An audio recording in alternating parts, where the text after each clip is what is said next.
Vamos ouvir a palavra.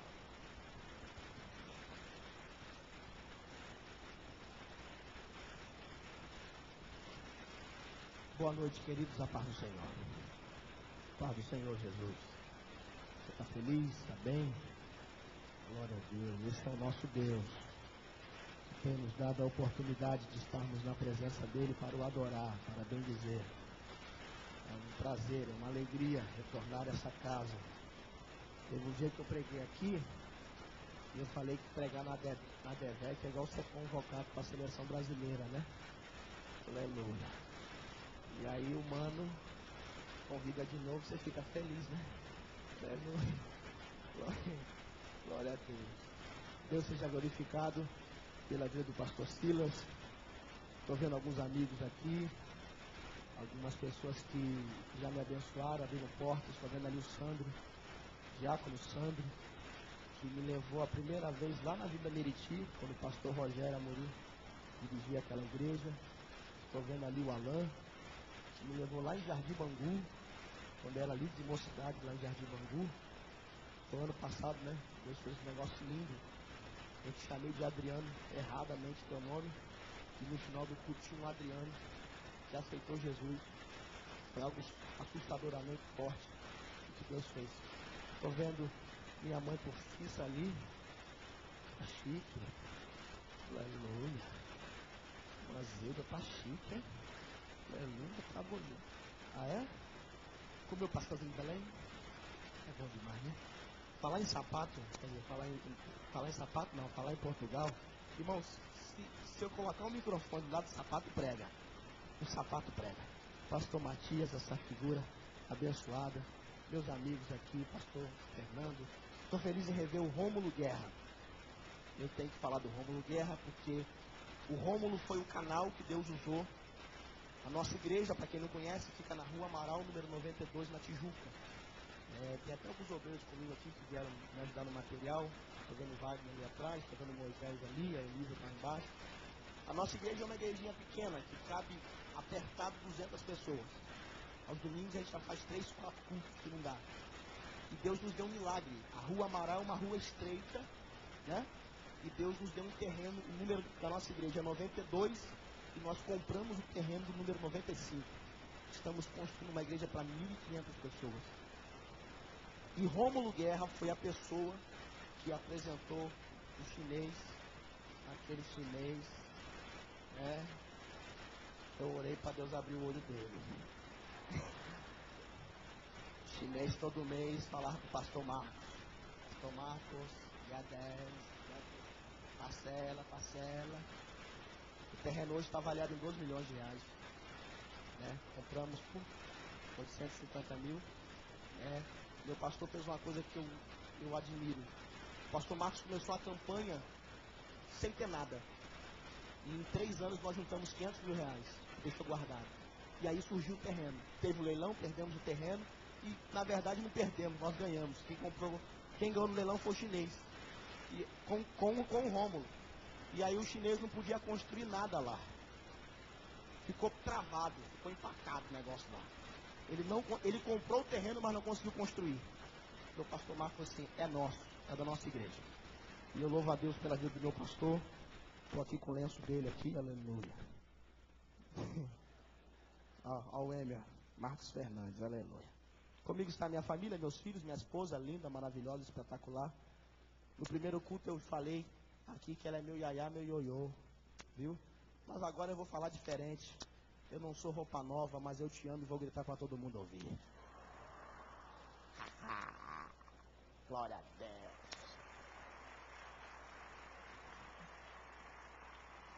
Glória a Deus.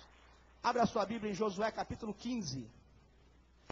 Se você quiser, eu fiquei sabendo que ainda tem alguns, né, meu amor? Ainda sobraram alguns DVDs de mensagem e livros. Eu incentivo você a comprar a nossa literatura. São livros pequenos, finos. O primeiro livro é Possível Ser Feliz. O Eterno nos deu uma revelação sobre o irmão do pródigo. O irmão do pródigo. Não é nem um pródigo, nem um pai do pródigo. É o irmão do pródigo.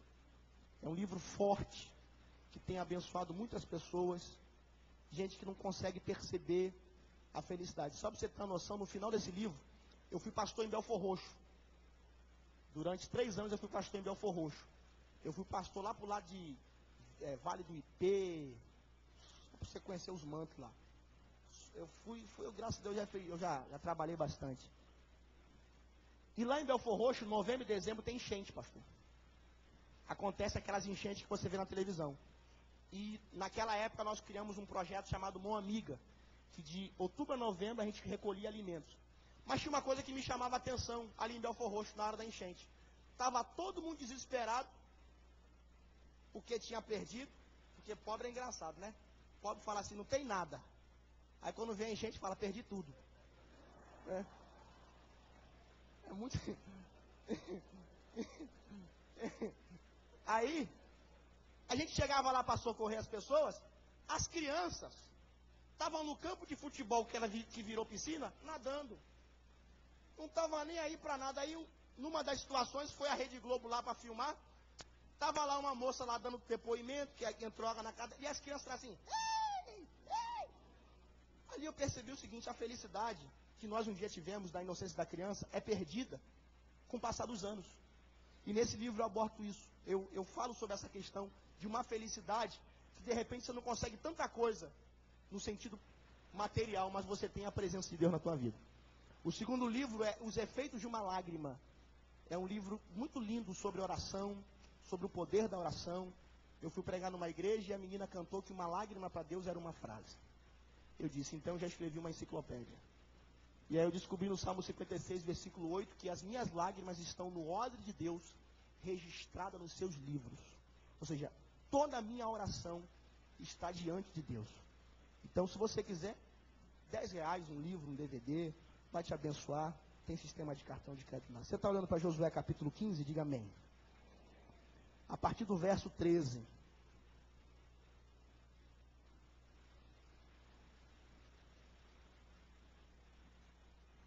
Josué capítulo 15,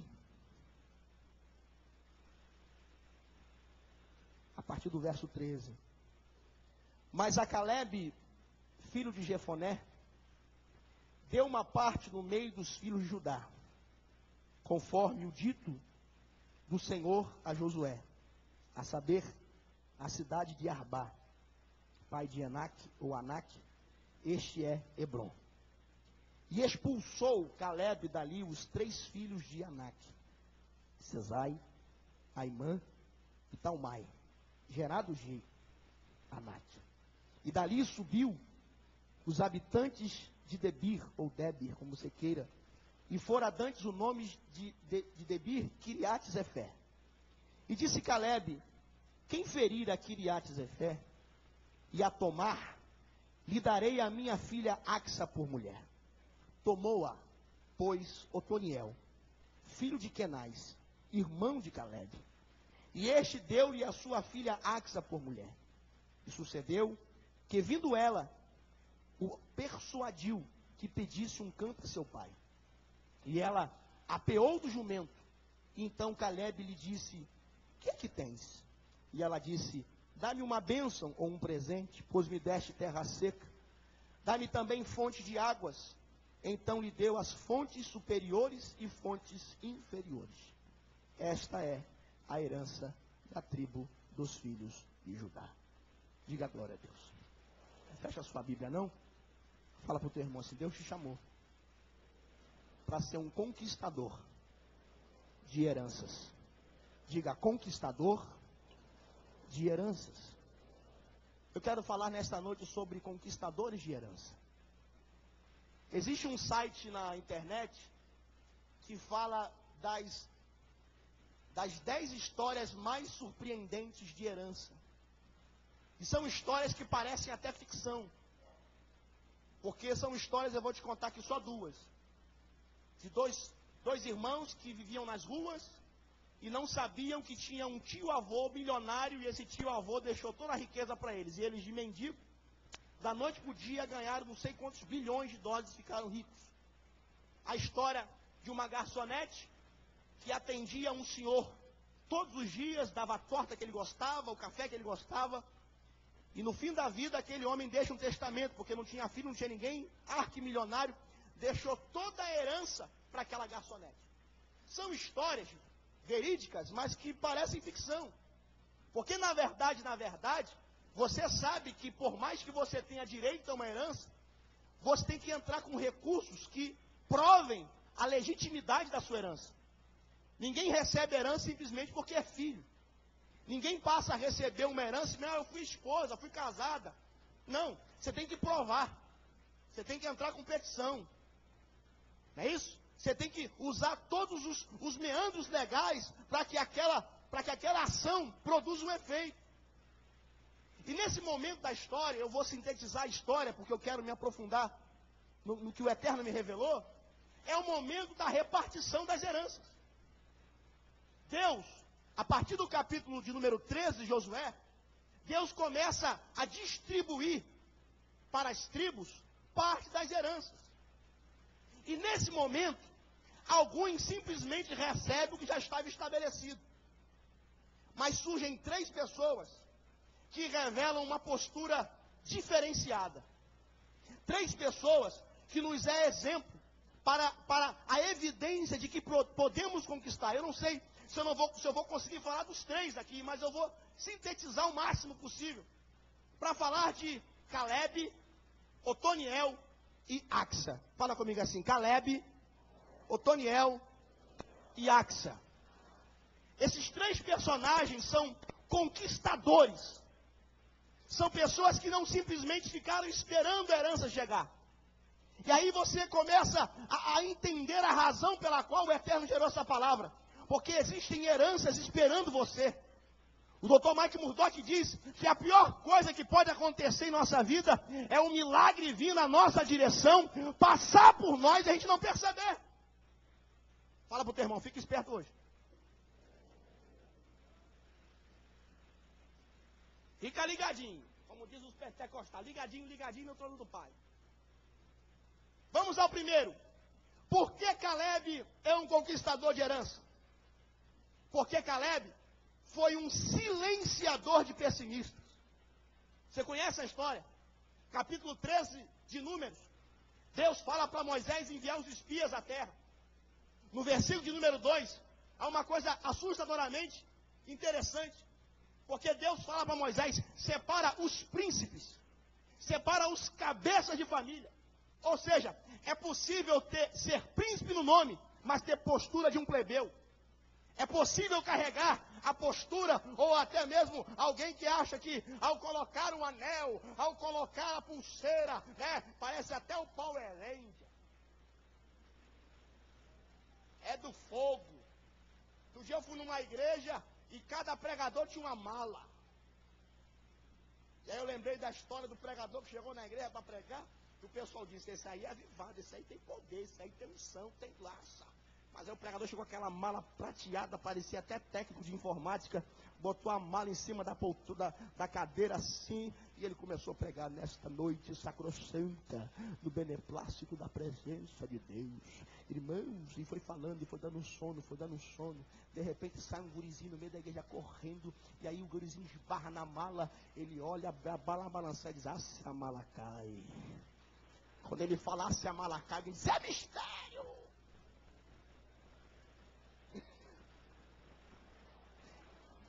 Se a mala cai. É possível ter o nome de príncipe e não ser um príncipe. E aí você conhece a história.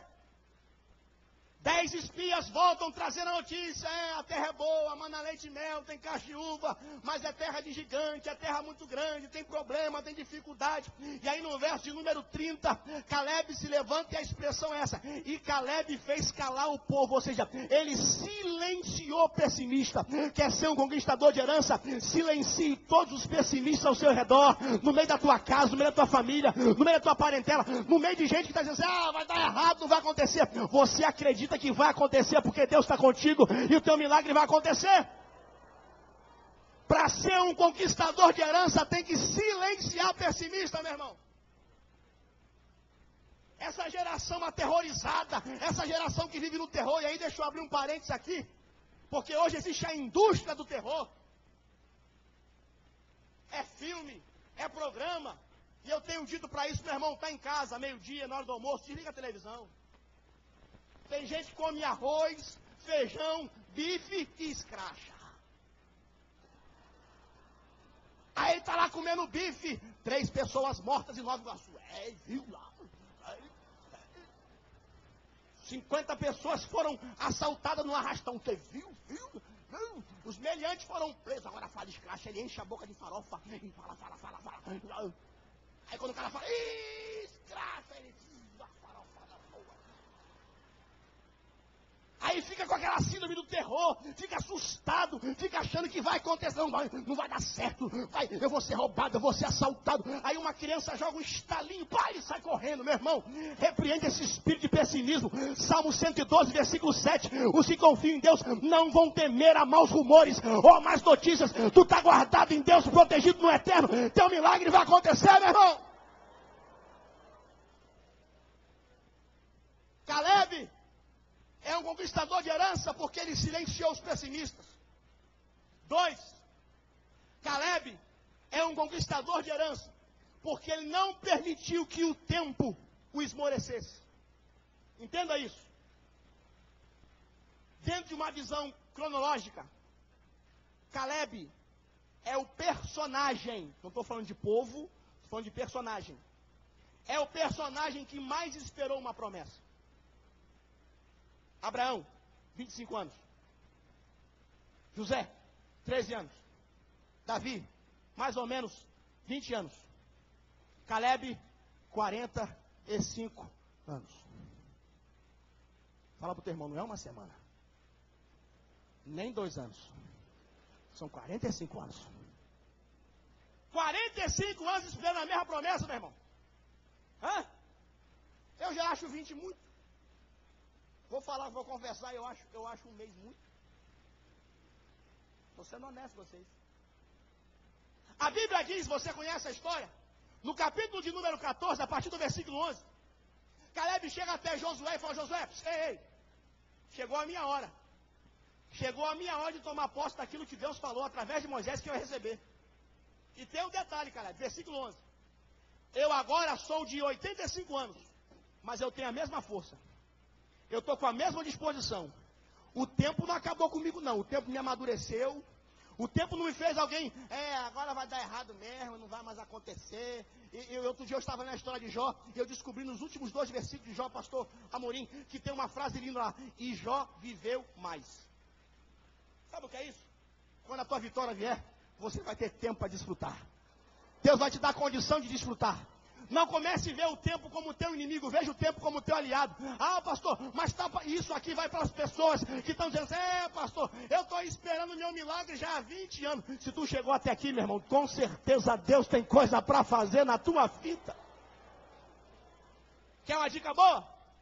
Essa mensagem não termina hoje. Amanhã de manhã ela continua. Como, pastor?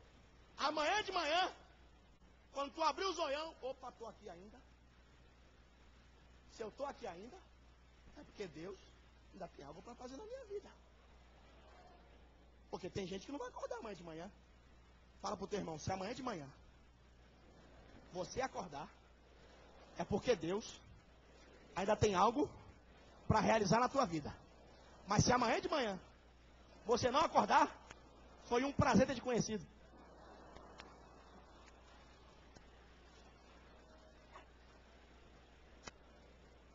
Eu falei alguma coisa errada aqui? Alguém disse? Pastor está cancelando a palavra aqui, irmão. Alguém disse que a morte é um número e a fila está andando. E você não tem como trocar.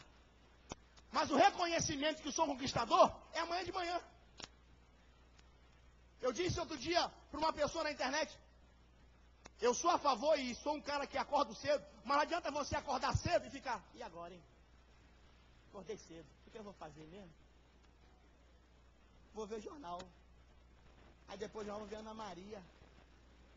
Depois eu vejo a TV Globinho. Você acordou cedo e não fez nada? Caleb não permitiu que o tempo o esmorecesse. Caleb é um conquistador de herança. Versículo de número 14, perdão. e ele expulsou os 3 filhos de Anak, ou seja, 3 gigantes. Caleb não permitiu que nada, nem ninguém, nem coisa alguma, impedisse ele de ser vencedor. Caleb não, com 85 anos, ele colocou para correr gigantes. Para ser um conquistador de herança, você não pode permitir que nada, nem pecado, e eu falei no primeiro culto isso aqui, nem maus relacionamentos, nem situações que venham atrapalhar. Eu estou determinado a conquistar. Eu estou determinado a chegar a algum lugar. Eu tenho um DVD ali que, se você quiser, você pode levar. Eu vou ficar mais forte. Baseado em Daniel capítulo 1, versículo 15. E ao final de 10 dias estava Daniel mais forte. Por quê? Porque Daniel não pôde escolher se ele seria ou não levado ao cativeiro. Ele foi levado para o cativeiro. Daniel perdeu o direito de ter o seu nome. Mas ele descobriu que uma coisa ele podia fazer: não se contaminar com os manjares do rei. Ele descobriu a possibilidade de naquilo ali mudar a sua vida. Meu irmão, tem muita coisa na vida que você não tem direito de escolha. Mas escolher ser vencedor você pode escolher. Porque Deus está contigo. Aleluia. Glorifica a Deus nessa noite. Primeiro personagem é Caleb. Segundo, Otoniel, versículo de número 16. Aonde surge Otoniel? Aqui, ó. E disse Caleb: quem ferir a Kiriat Sefer e tomar, lhe darei minha filha Axa por mulher. Versículo 7. Tomou-a. Caleb era o proprietário direto da herança. Otoniel era simplesmente o sobrinho, que poderia, na linguagem bem carioca, viver na aba do tio. Mas ele percebeu que ele poderia ter a sua própria história. Ele descobriu que ele poderia ter a sua própria manifestação da glória de Deus na vida dele. A história de Otoniel me faz pensar em algumas histórias aqui. E o que vou falar não é nenhum tipo de indireta, mas é para você pensar. E eu falo isso com muito respeito, mas só para você pensar. Tem gente que nasceu com um roteiro pronto. Sabe o que é um roteiro pronto? O pai é médico, o avô foi médico, a mãe é médica. O que esse garoto tende a ser? Não é que ele vá ser. O que ele tende a ser? Médico. O roteiro está lá. Pai é advogado, mãe é advogada, o tio é juiz, desembargador. O que ele tende a ser? Advogado. Não é que ele vá ser. Tem gente que nasceu com um roteiro pronto. Tem outros que ao longo da sua vida conseguiram montar um roteiro, mas de repente o roteiro foi rompido. Aconteceu uma tragédia, a vida financeira acabou, o casamento foi desfalecido. Mas me permita profetizar para você: se você não tem um roteiro pronto, Deus hoje dá a caneta na tua mão e diga: escreve a sua própria história. Eu vou repetir porque teve gente que não entendeu: escreve a tua própria história. Otoniel percebeu que ele poderia escrever a história dele. Ele percebeu que ele poderia fazer a vida dele algo diferente. Eu não vou ver na aba do meu time, eu vou ter a minha própria história. Aí eu te pergunto, o verso de número 16, Caleb faz uma proposta: quem ferir a Kiriat Sefer? Quando os desafios vêm, você faz o quê? Quando você recebe os desafios na sua vida, você faz o quê? Cheguei na Alemanha, saí do Brasil para pregar na Europa, e saí do Brasil com uma agenda montada para pregar em alguns países da Europa, mas inicialmente durante 20 dias prestar um serviço pela minha igreja, que era estabelecer uma igreja em Berlim. Quando eu chego na Alemanha, que eu chego no aeroporto juntamente com o Renan, brasileiro, mas está lá na Alemanha já há muitos anos, ganho 3 boas notícias. Primeiro, bagagem foi extraviada. Legal, né? Segunda notícia: todas as agendas que eu, quando peguei o avião aqui, no Galeão que estava montada, quando chegou lá, que eu fui ligar um para um, cancelaram tudo. E a terceira e a melhor notícia: 6 graus abaixo de zero. Renan arruma um casaco e me leva para a casa dele. E a casa do Renan, hoje não, porque depois que eu passei por lá, Deus mudou a história, graças a Deus. Mas a casa do Renan era mais ou menos assim: um quarto, um banheiro e uma cozinha. Era a casa dele. Garoto de 20 anos, fazendo estágio, estudando na Alemanha, acorda às 6 horas da manhã, entra em casa à meia-noite. Ele está lá para estudar e trabalhar. Na casa não tinha telefone, não tinha internet, não tinha rádio, não tinha televisão. Se tivesse televisão também não ia adiantar de nada, né, irmão? Era tudo alemão, não entender nada. Primeiro dia, fiquei desorientado por causa do fuso horário, dormia de manhã e ficava acordado de madrugada. Não encontrava Renan. Primeiro, segundo, terceiro, quarto dia, isolado. E aí escute isso, preste atenção no que eu vou falar para você. Não fiquem achando que eu estou pregando heresia, para você pensar. Eu conheço gente que já viu bola de fogo, já viu anjo de fogo, já viu espada de fogo, já viu varão reluzente e a vida não muda. Eu conheço gente, você conhece gente que vê o rolo, vê o manto, o tremanto, e a vida não muda. E aí eu tenho um testemunho para essas pessoas. Porque de repente você viu tudo isso e sua vida não mudou. Sabe o que me apareceu lá na Alemanha? O diabo. O diabo aparece para mim e fala assim: te trouxe para cá para te deixar maluco. Eu falei: mentira. Porque não tem dinheiro para bancar minha conta. Quem me mandou para cá foi minha igreja. Aí ele falou: então já que você está aqui, tu vai ficar doido. Isso não tem como, já sou. Já sou. Esperei Renan chegar. Falei: Renan, é o seguinte, amanhã eu vou sair. Mas pastor, como é que você vai? Amanhã eu vou sair. Peguei o tal do MP4 e falei assim: me ensina umas palavras em alemão aí. Grava aí uns mantos aí. Grava aí: bom dia, obrigado, um ticket, porque lá você com um ticket lá. Você anda de metrô, de trem, de algum ticket só, né? Essa miséria aqui de que 2 horas acaba não, você tem que ficar. Esse passou, mano, esse passou. Não. Correndo com o motorista, corre porque vai acabar o tempo do bilhete único. É? Bom dia, obrigado, um ticket. Sou brasileiro. Se alguém puxar assunto, Renan, fala aí, não fala alemão. E o mais importante, eu quero aprender a falar Deus te abençoe. Ok. No dia seguinte, Renan me prestou um jalecão lá bonito que eu trouxe para cá. Aleluia. Botei um gorro com a bandeira do Brasil. Imagina a cena, irmão. Um negão na Alemanha. Aleluia. Me senti o próprio chocolate garoto. Pá! Chegava nos estabelecimentos. Guten Morgen. Porque alemão parece que está brigando, né? Guten Morgen. One ticket. Danke. Obrigado. Aí a pessoa me olhava e eu dizia: Spin brasiliana. Aí quando a pessoa queria puxar o assunto, eu kein Deutsch. Não fala alemão. Kein Deutsch. Kein Deutsch. Mas eu terminava a conversa assim, ó. Gott segne dich. Deus te abençoe. 8 horas da noite eu estava: Guten Morgen. Meia-noite eu estava: Guten Morgen. Mas eu terminava a conversa dizendo: Gott segne dich. Em 15 dias, eu tinha rodado metade de Berlim. Sabe por quê? A oportunidade vai vir sinônimo de problema. Vou repetir. A oportunidade vai vir como problema. Você tem que perceber que é ali que está a oportunidade de você conquistar a tua herança. Caleb desafiou. Quem está disposto a conquistar? O Toniel falou assim: eu vou nesse negócio. Quando vier problemas, dificuldades, entenda que é a possibilidade de você conquistar as heranças que Deus preparou para você. Por que o Toniel conquistou de herança? Porque ele aceitou o desafio. 2, ele percebeu o valor da recompensa e não o sacrifício. Fala para o teu irmão: o teu maior problema. Não, pode falar com raiva, mas o teu maior problema é que você só pensa no sacrifício. Você não pensa na recompensa.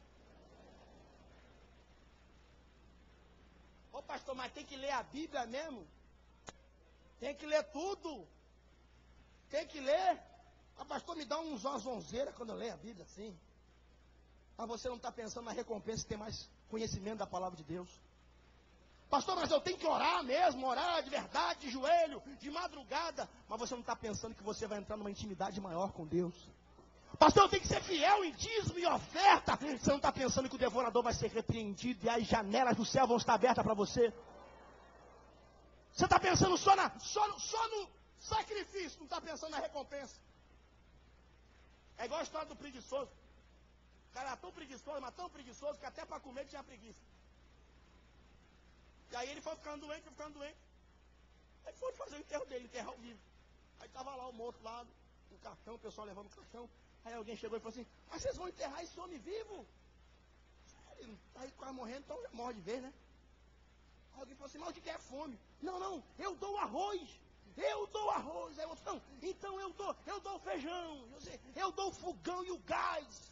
Aí o morto, o preguiçoso falou assim, mas já está pronto? Aí alguém gritou, não, aí tu vai ter que fazer. Então toca o enterro. Tem gente assim, meu irmão.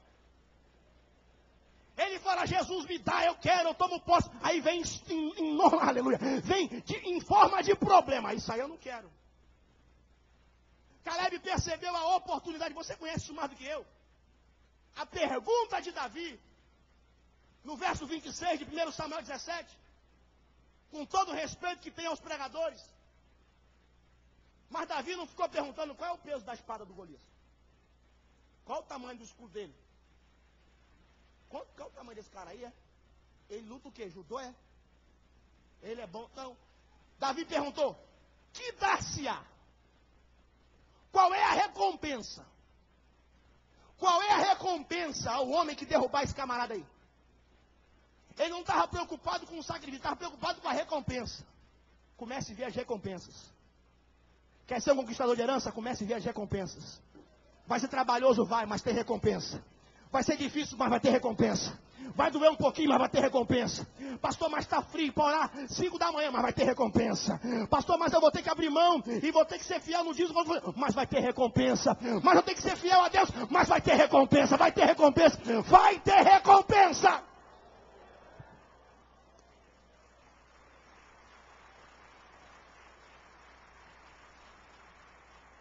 Agora escute isso. A palavra Otoniel significa o leão de Deus. Isso é lindo. Porque Otoniel não tinha apenas um bom nome. Quem é maior, leão ou elefante? Eu sei que ninguém jantou, irmão. Vamos lá, vamos falar de jantar lá. Quem é maior, leão ou elefante? Quem é mais pesado, leão ou elefante?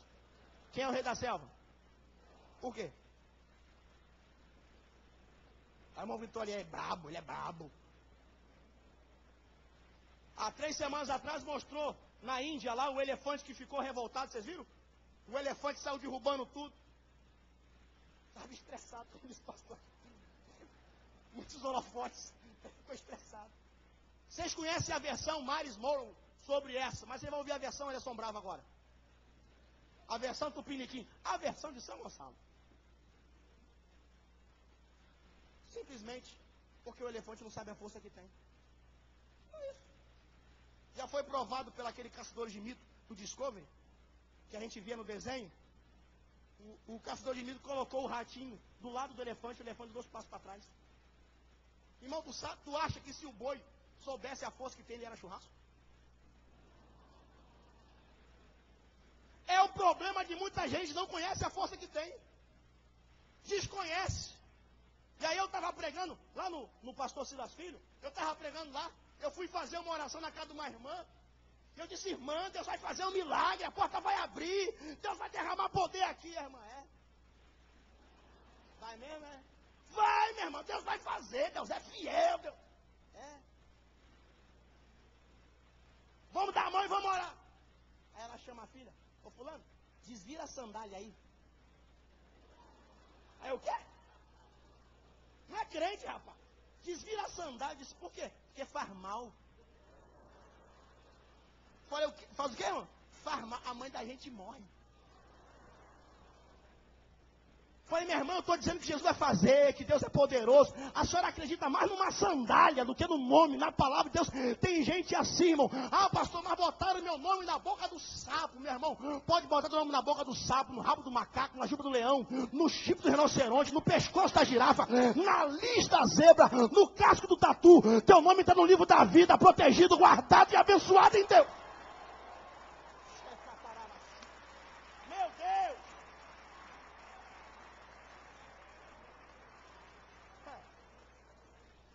Provérbios 30:30 diz que o leão é o mais feroz entre os animais e ele não recua para ninguém. Provérbios 28:1 diz que o justo no Senhor é como um leão. Tu tem autoridade para conquistar tua família para Jesus. Tu tem autoridade para entrar naquela rua hoje e acabar com aquela boca de fumo pelo poder da autoridade do nome de Jesus. Tu tem autoridade estabelecida pelo Eterno que teu milagre vai acontecer sim. Vamos correr. Vamos para o terceiro. Axa. Quem é Axa? Axa era filha de Caleb. Axa, um pouco diferente do Otoniel, mas na essência também podia viver na aba do pai. Mas por que Axa é uma conquistadora? Primeiro, versículo 18. E sucedeu que vindo ela, persuadiu, ou seja, persuadiu o marido, que pedisse um campo a seu pai. Axa era uma pessoa com objetivo. Axa era alguém que não estava simplesmente, confortavelmente, na posição que foi colocada. Ela sabia que podia acontecer algo mais. Ela entendia que Deus poderia realizar algo mais. Então ela falava ao marido, fala com o papai. Pede a papai. Pede alguma coisa para papai. Meu irmão, o pior momento da história de um homem é quando ele acha que já chegou a algum lugar. Eu vou repetir. O pior momento na história de um homem é quando ele acha que já chegou a algum lugar. Poxa, eu estou aqui mesmo, vou comprar umas terrinhas lá em Jacareí, lá em Pindamonhangaba, e vou viver na vida, porque eu queria ter na vida simplesmente um lugar de mato verde para plantar e para colher. Tem uma casinha branca de varanda, um quintal e uma janela só para ver o sol nascer. Você entendeu o seguinte, espera aí, existem coisas para acontecer na minha vida.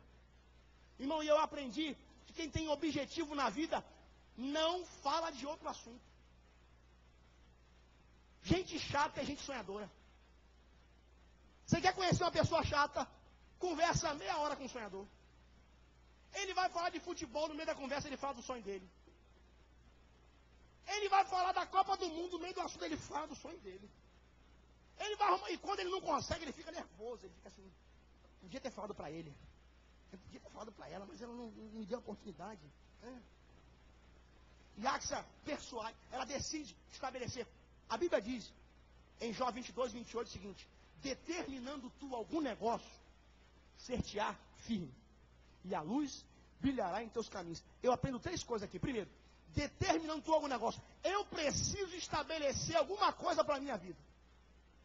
Quem está pregando para você? A minha mãe tentou me abortar 3 vezes. Porque minha mãe se envolveu com um homem casado, descobriu que estava grávida e tentou me abortar 3 vezes. Eu não conheço meu pai. O dia que eu descobri o que Jesus tinha para fazer na minha vida, o dia que eu conheci a palavra de Deus, e aí minha mãe me contou toda essa história, de que, olha filho, tu sobreviveu a 3. Eu disse, então eu não estou aqui a passeio, irmão. Eu não vim aqui passear. Eu não estou aqui simplesmente, por estar. Fala para o teu irmão, você não é um acidente. Por que Axa é uma conquistadora? Versículo de número 18 ainda. Vindo ela, persuadiu que pedisse um campo ao seu pai. Ela apeou do jumento. Isso aqui parece nada, né? Ei, nós estamos falando de Antigo Testamento, aonde mulher era subjugada. A comprovação é que ela foi dada como presente à conquista de um homem. E essa ação que ela está andando no jumento fala de independência e alguém à frente do seu tempo. Alguém que não apenas diz que quer, mas alguém que age para que isso aconteça. Quem entendeu isso, diga amém. Você tem que evoluir. Eu aceitei Jesus numa igreja. 20 anos se passaram, eu voltei lá para pregar. Quando eu saí de lá, tinha um guitarrista que tocava chacumpão, chacumpão, chacumpão, chacumpão, chacumpão. Voltei lá para pregar 20 anos depois. Não, ele evoluiu. Pão com chá, pão com chá, pão com chá. Pão. Meu irmão, nesse tempo de de internet, de tecnologia, tu está paradão no tempo. Você está achando que vai acontecer simplesmente porque você é bonitinho, lindinho. Tem que haver ações e comportamentos que revelem que você quer. Com todo o respeito que tem a você. Você de verdade tem que parar de fingir que ora pela tua família. Parar de fingir que ora pelo teu casamento. Parar de fingir que dá oferta. Parar de fingir que dá dízimo. Nós temos que entender o seguinte: eu tenho sonhos, eu tenho uma herança, então eu vou ter que andar lado a lado para que aquilo aconteça. Aleluia. Aleluia. Deus está falando com pessoas aqui que desistiram de estudar e vão voltar a estudar. Gente aqui que parou aquele curso e vai voltar naquele curso, porque você não pode ficar para trás. Deus vai te colocar na posição melhor. Porque que Axa é uma conquistadora de herança. Ela chega para o pai e fala: pai, dá-me um presente. A Bíblia diz em 1 Crônicas, capítulo 2, versículo 49, que Axa era filha de Caleb, mas era filha de uma concubina. Em questões legais, doutor Romulo, para essa menina ter direito à herança, ela precisaria de quê? De algumas posturas legais, porque se não era uma filha de um casamento, é bem verdade que nós estamos falando do Antigo Testamento, mas se você olha para a genealogia de Caleb, Axa está no final da fila. Mas Axa, entendia que Caleb era seu pai e acabou. Você conhece a história de Jefité? Juízes capítulo 11. E havia em Gileade um homem por nome de Jefité. Seu pai, Gileade. Sua mãe, prostituta. Vírgula.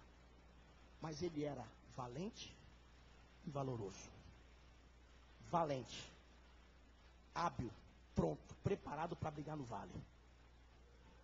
Aleluia, eu acho também. Eu também acho. Valente é alguém que está pronto para qualquer coisa. Na linguagem bem carioca, o problema vem, ele mata no peito e parte para o ataque. 2, valente e valoroso. Alguém que se ama. Alguém que entende o seu valor. Alguém que não fica desesperado pelo que o sistema... Não, pastor, porque hoje... Não estou aqui pregando para a senhora e para o senhor não se cuidar, não, meu irmão. Não se cuide. Meu irmão, toma banho. Porque senão o senhor pode levantar os braços, 1000 cairão ao teu lado, 10.000 à tua direita e você não vai ser atingido. Mas a ideia não é essa. A ideia é que nessa necessidade de gente que não se ama, a pessoa sai esticando. E aí eu fui pregar numa igreja, tinha 2 irmãs na primeira fileira, que meu filho de 7 anos ficou assustado. Pai, você viu aquelas moças? Elas aqui. E no final do culto as irmãs: pastor, essa mensagem me emocionou. Eu ri, eu chorei. Eu disse: mas como que eu não vi nada? Nesse frenesi de gente que não se ama. Ei, sou filho de Deus. Axa falou assim: Caleb é meu pai, eu vou pedir para o meu pai. Eu posso chegar até meu pai, porque meu pai tem condições de me abençoar. Hoje o Pai eterno está aqui, aleluia. A herança que ele tem para você, ninguém vai poder roubar, ninguém vai poder tomar. Chega como filho e teu milagre vai acontecer, meu irmão. Coloque-se de pé, por favor, em nome de Jesus.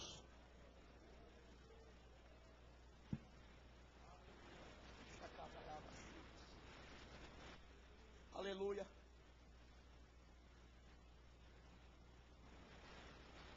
Deus tem heranças para te entregar. Deus tem coisas maravilhosas para te fazer. Mas escute isso. A maior de todas as heranças, a maior de todas as conquistas, é ter o nome escrito no livro da vida. João capítulo 1, versículo 11. Ele veio para os que eram seus, mas os seus não os receberam. Verso 12. Mas a todos quanto receberam, deu-lhes, tem tradução que fala, deu-lhes o poder. Tem tradução que fala que deu-lhes o direito de serem feitos filhos de Deus. Essa é a maior herança. De repente você que está aqui nessa noite, você fala assim: pastor, eu vou tomar posse, eu vou voltar a estudar, vou voltar a guerrear. Mas filhão, filha, a maior conquista hoje é você entregar a tua vida para Jesus. E permitir que Ele mude a história da tua vida. Você, filho ou filha, que por alguma razão se afastou dos caminhos do Senhor, hoje, retome o papel de filho, porque tem herança aqui esperando.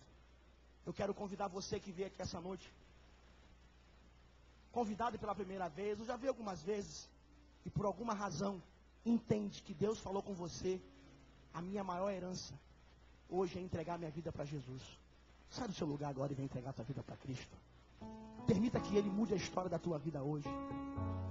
Uma nova história. Permita que hoje Ele mude a história da tua vida. Isso, venha. Venha da galeria, venha, é hoje. É hoje. É hoje. Essa é a maior herança.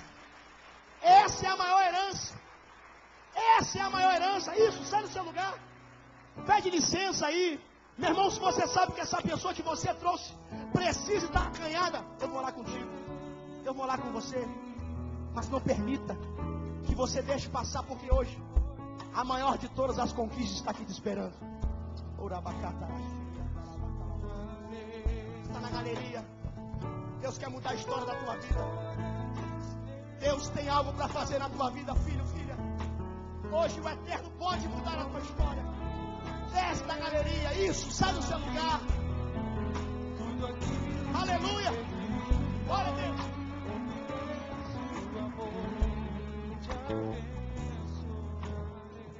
Aleluia, aleluia.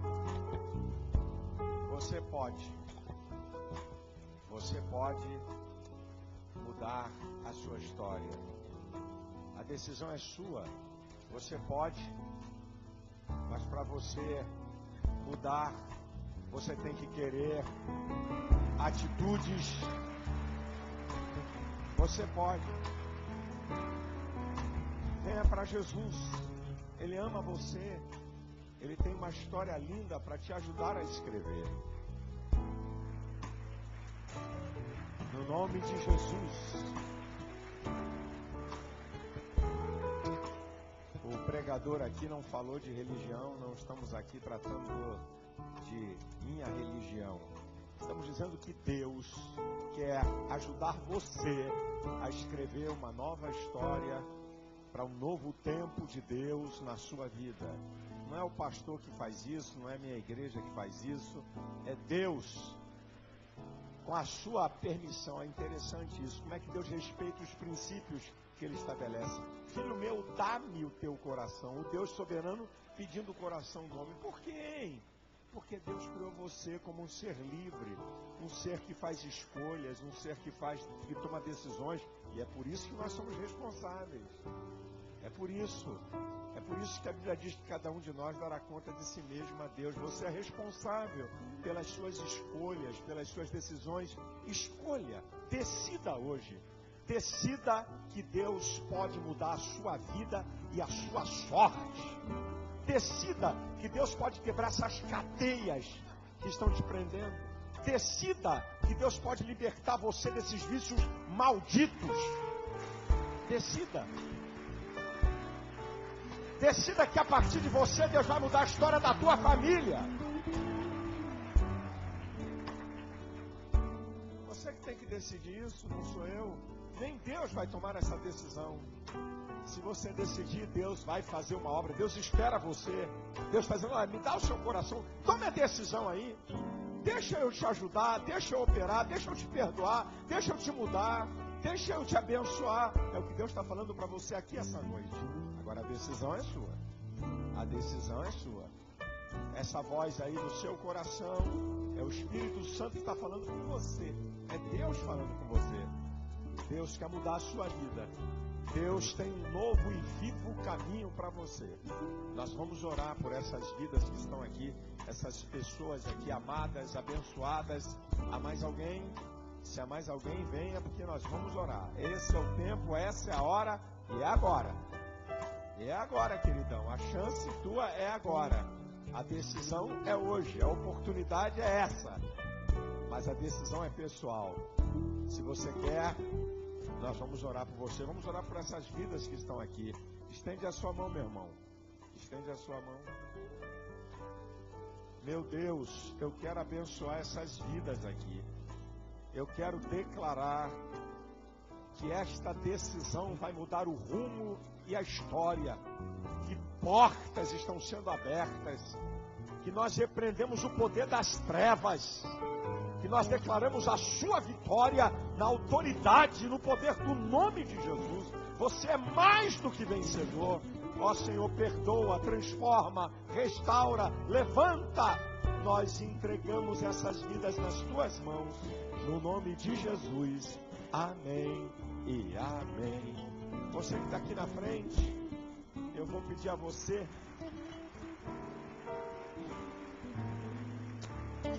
rapidamente, nós vamos anotar o seu nome e vai ser dado um livro meu de presente para você. Um livro de mais 70 páginas, mais ou menos, que pode te abençoar. Nós vamos dar de presente para você, mas a gente quer anotar seu nome para orar por você. Vamos fazer isso numa sala aqui rapidinho, o pessoal vai te guiar, te dá o livro, anota teu nome e te libera. Isso, pode acompanhar aqui. Glória a Deus, aleluia. Corta a internet aí, meu filho. Glória a Deus, aqui agora é assim.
semana abençoada e vitoriosa para você.